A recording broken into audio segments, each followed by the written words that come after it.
보통 선발 기준은 TO라고 해야 되나요? 그렇죠. TO는 이제 매해 다릅니다. 매해 다르고 제가 시험을 칠 때 당시에는 네. 경남에서 18명의 선생님을 뽑았거든요. 체육 선생님은요. 네네. 18명 뽑았고 그 해부터는 조금씩 늘기도 하고 또 더 줄기도 하고 뭐 그렇습니다. 그래서 과목별로 어떤 과목은 아예 그 해에 안 뽑는 과목도 있습니다. 아, 그럼 시험을 아예 도전을 응시할 수조차 없는 거죠. 그러니까 경남에서 만약에 이제 모집을 하지 않는다면은 다른 시도를 빨리 찾아보셔야 되는 거죠. 다른 시도에서는 또 TO가 나올 수 있으니까. 네네네. 네, 그런 식으로. 선생님 때는 경쟁률이 어느 정도 됐던 것 같아요? 아, 제가 그런 부분에 무덤덤한 편입니다. 나중에 제가 이제 체육 선생님을 준비하시는 분들께도 하고 싶은 얘기인데 네. 한 자리가 됐건 두 자리가 됐건 내가 준비가 되어 있으면 그 자리는 제 자리라고 저는 생각을 하고 그냥 공부를 했었거든요. 아, 이 마음가짐인데요. 네네. 맞죠? 그래서 그 경쟁률 제가 잘 모르겠어요. 잘 기억이 잘 안 납니다. 그걸 보지를 그래. 않았습니다. 아예. 아, 이거 좀 이상하게 비추실 것 같은데. 아니에요, 아니, 괜찮아요, 괜찮아요. 현재 이 코로나 시기에 수업 준비 같은 건 어떤 식으로 하시나요? 수업 준비 같은 경우는 요즘에는 뭐 교육부에서도 그렇고 네. 줌 수업이라고 해서 영상으로 네. 하는 그런 수업들 많이 권장을 하시는데 제가 실질적으로 느끼는 것은 현장에서 체육 수업을 줌으로 한다는 것이 그렇죠. 굉장히 어려운 면이 있습니다. 그러니까 맞죠. 저희는 이렇게 지식 전달도 하지만 활동을 하는 게 많지 않습니까? 네, 그러다 보면 맞죠. 아이들에게 어떤 제 시범이라든지 이런 걸 굉장히 디테일하게 보여줘야 되는데 네. 사실은 학교 환경 자체가 그런 여건이 잘 안 되어 있거든요. 음. 물론 만들려고는 할 수 있지만 그런 것들을 모든 시설들을 저에게 포커스를 맞춰서 또 할 수 없는 부분이고 하다 보니까 그런 부분이 조금 잘 안 되고 있고 그래서 저 같은 경우는 아이들에게 뭐 과제라든지 네. 특정 영상이라든지 이런 걸 주고 뭐 피드백을 받고 이렇게는 하지만 실제 학교에 등교했을 때 정말 그 한 시간을 조금 가득 채울 수 있도록 수업을 조금 하는 편입니다. 요즘에 다 등교하지 않습니까? 아닙니다. 저희는 학교 지금 경남 다 그럴 텐데 3분의 2만 등교하고 있어서 3분의 2만 등교예요? 3개 학년이기 때문에 저희 같은 경우는 한 학년은 고정으로 계속해서 등교를 하고 나머지 2개 학년은 격주로 등교를 하고 지금 고등학교, 중학교 있습니다. 중학교. 네네네. 선생님 담임 하시는 거예요? 지금은 담임은 안 하고 있습니다. 담임 하신 적이 있어요? 네, 저희 9년 중에 7년은 담임을 했었죠. 그래요? 네, 최근에 2년을 제가 담임을 안 했습니다. 담임하면 이게 어떤 차이가 나요? 어떤 느낌? 저는 학교 선생님이면 네. 담임을 해야 된다는 주의가 있습니다. 왜냐면은 물론 담임을 하지 않으면은 신경 써야 될 일들이 조금 줄기는 합니다. 줄기는 하지만 그래도 네. 학교에 등교했을 때 우리 반이 있다는 거가 뭔가 저도 학교에 있지만 소속감이 좀 있거든요. 그리고 또 아이들하고 이렇게 생활을 하다 보면 네. 뭐 재밌는 에피소드도 많고 네. 그러기 때문에 저는 담임을 해야 된다고 생각을 하는데 현재는 업무상 이제 2년을 담임을 안 하고 있습니다. 무슨 따로 행정 업무나 이런 게 그렇죠. 있나요? 그러니까 저희가 뭐 각 부서 부장님들 같은 경우는 담임을 잘 안 하시는 경우가 있거든요. 부서가 여러 부서가 있습니다. 학교 안에서도. 우리 기억을 해보면은 그 학생 주임 선생님들이 계시는 보통 그런 게 인성부로 요즘에는 표현이 되거든요. 인성안전부. 또 교무부장님도 계셨었고. 네. 그런 부서 이제 교무부. 네. 또 우리가 시험을 칠 때 이제 그런 것들을 준비해 주시는 평가부 선생님도 계시고. 이런 부분 좀 디테일하게 네. 얘기 좀 해주실 수 있을까요? 학교마다 이렇게 조금 쪼개 놓기는 하는데 뭐 인성부, 교무부, 평가부, 뭐 학력 향상부, 뭐 정보부 이런 식으로 해서 다양한 부서가 있고 그 부서는 이제 한 선생님께서 이제 부장 역할을 하시면서 이제 그 업무를 추진해 나가시거든요. 그러니까 이제 부장님들 같은 경우는 생각보다 업무가 많다 보니까 네. 담임을 조금 안 하시는 경향이 조금 있죠. 그거를 본인이 안 하시겠다고 하는 게 아니라 네. 학교에서 이제 부장 선생님들의 어떤 업무 경감 차원에서 담임 업무를 조금 덜어드리는 그런 의미인 거죠.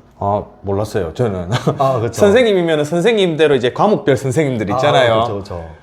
그게 저는 끝인 줄 알았어요. 그러니까 학교 내에 이제 다른 학교에서도 이제 각각의 이제 부서가 따로 있단 말씀이신 거죠? 네, 맞습니다. 보통 일반적으로 제가 말하는 부서들은 공통적으로 있고 거기에 이제 학교 급수가 크면은 그 한 부서에 얼마나 많은 선생님들이 배치되느냐의 차이인 거지. 그 부서들은 거의 공통적으로 있다고 생각하시면 됩니다. 몰랐어요. 이것도 새로운 사실인 것 같아요. 저희는 맞죠. 일반 사람들 같은 경우에는 선생님 그냥 과목별 선생님이면은 그렇죠. 이 과목에 대한 그런 맞죠. 가르치면 있으면 된다는 생각했었죠. 그냥 네네네. 담임 선생님은 조금 더 책임감이 있으신 분들, 그렇죠.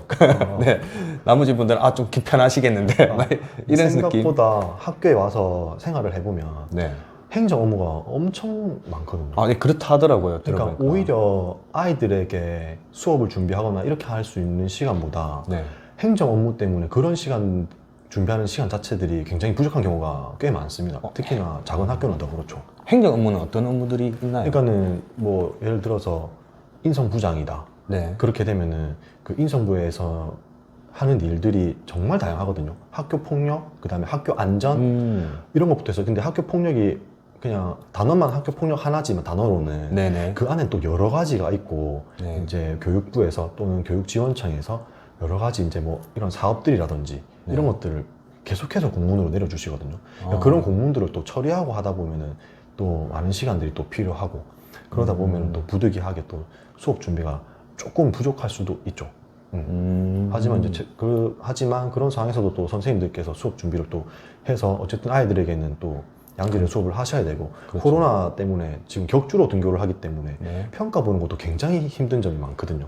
그러다 보니까 아이들에게 조금 수업이 타이트하게 느껴질 수 있죠. 조금 여유 없이. 아, 선생님. 네. 선생님이 출근하시잖아요. 그러면 이 전체적인 하루 일과는 어떻게 되십니까? 시간대별로 말씀을 드릴게요. 아니, 너무 정직하게 안 하셔도 됩니다. 네. 일단 저는 제가 맡고 있는 업무가 있기 때문에 아이들이 등교할 때 이제 네. 등교 지도를 합니다. 등교 지도를 하면 우리 과거에 뭐 학생 주임 선생님 교문 앞에 서가지고 지각 그쵸. 잡는 거예요. 지각. 와, 선생님 하시는 거예요? 네, 복장 이런 거 네, 네. 이제 아이들 지도를 하게 되죠. 그러고 네. 나면 이제 저희가 9시부터 수업을 시작하게 되고 자기 개인 시간표에 맞춰서 수업을 하십니다. 근데 뭐 하루에 저 같은 경우는 뭐 시간이 7교시 중에 6교시가 수업인 날도 있고 어떤 날은 또 수업이 1시간인 날도 있긴 합니다. 아. 근데 그 1시간 있는 날이라고 해서 제가 네. 나머지 시간을 편하게 쉬는 게 아니고 아까 얘기한 것처럼 행정 업무가 굉장히 많기 때문에 네, 네. 그런 업무도 또 처리해야 되고 아. 하다 보면 또 하루가 또 금방 가게 되죠. 아. 네. 선생님, 혹시 요즘에 두발 네. 자유라고 해야 되나요? 네네. 요즘에 두발 자유가 많이 아닙니다. 그 네. 길이 면에서는 조금 네. 자유롭기는 한 것 같은데 네. 그래도 저희 학교는 뭐 파마라든지 염색이라든지 뭐 이런 부분은 허용하고 있지는 않습니다. 염색은 당연히 안 되겠죠. 네네 그렇게는 허용하고 있지는 않고 아. 근데 과거보다는 저희 때보다는 네. 굉장히 조금 유연해졌다고 생각합니다. 저희 때는 스포츠 머리였잖아요. 그렇죠. 무조건 스포츠 머리였어요. 그렇죠. 그렇죠. 지금 아니면 과거에 죄송하지만 뭐 이렇게 바리깡으로 고속도로 낸다고 저희 이렇게 기억. 그렇죠. 그런 경험도 실제 있고. 네. 여학생들은 또 이제 치마가 조금 짧은 경향이 있죠. 남녀 공학이신가요? 네, 맞습니다. 그러다 보니까 아. 여학생들 같은 경우는 치마의 길이를 조금 줄이는 그런 네. 것들이 있으면 저는 또 저랑 얘기를 하게 되죠. 또 교칙이 안 맞다, 좀 수정해 줬으면 좋겠다 이런 식으로. 네네. 네. 선생님 이렇게 고분고분하신데 좀 약간 학생들이 선생님 교문 앞에 있으면 많이 무서워하나요? 아, 그래도 체육 선생님들에 대한 기본적인 저희 이미지가 또 있지 않습니까? 네네네. 그래도 있죠. 좀 카리스마 있는 모습도 아, 보여줄 그렇죠. 때가 있기 때문에 네네. 좀 잘 따라주는 것 같긴 합니다. 아, 네.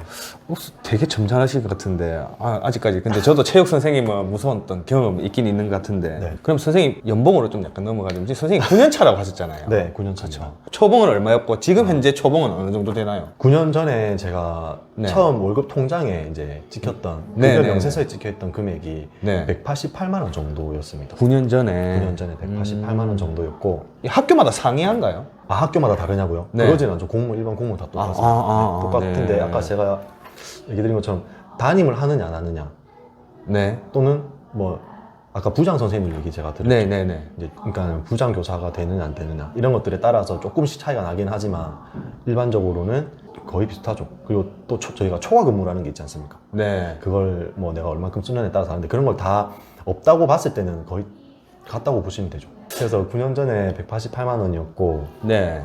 지금의 제 거를 밝히기보다 아, 네네. 네, 편안하게. 이제 올해 신규 임용이 된 네. 선생님과 제가 네네네. 이 인터뷰 위해서 네네. 그러니까 한 220, 230 정도 되시는 것 같아요. 아, 실수령 금액이? 그쵸. 맞죠. 월급 돈에 찍힌 이 선생님은 담임을 안 하는 상태에서 그러니까 어떻게 보면 조금 정확하다고 볼 수 있죠. 그렇구나. 다른 것을 빼면은. 뭐, 현재는 안 물어볼게요, 그러면. 네, 얼마 안 됩니다. 공무원 조금 더 주세요.